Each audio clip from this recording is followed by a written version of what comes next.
When you talk about this stuff, the only thing I can think about in my head is like the human element. Like, there's 140 people, and I don't know how many strategies, maybe hundreds, maybe thousands, of strategies running, which I guess are owned by certain people. Plus, you do on-chain stuff, so there's like key management things to do, like I guess multi-sigs like across the company held by different people and stuff. I'd love to hear a bit about how that works. Like, what stops someone making like the biggest L and losing like $1 billion and then coming into work like, Mr. President, I fucked it.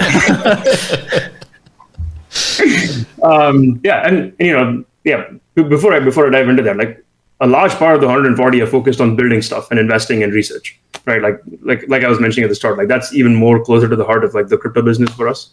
And so, but there's still obviously a good chunk of people that's very focused on being, kind of big in the markets and participating like very meaningfully there. And so, on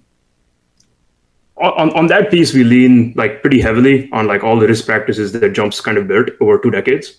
There's very mature risk management that's been put in place. The trial by fire of like, the 10 quant firms that are still around. There's been insane numbers of blowups. The most famous one being the Knight Capital one, where they just spun on a loop and, bled $400 million, and, then they had to get acquired.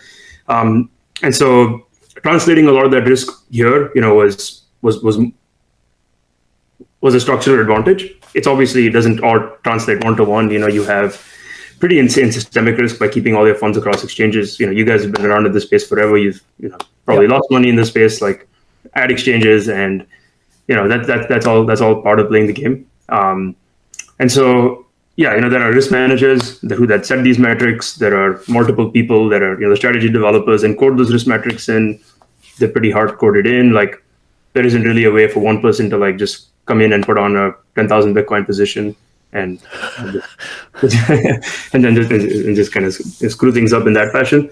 Of course, it still happens, and that's why you got to have smart, kind of responsible people. I'm poor enough that I don't even know how many digits that would be in dollars.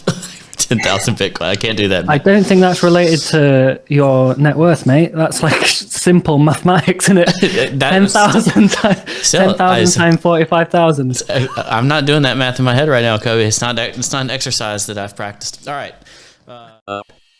Only.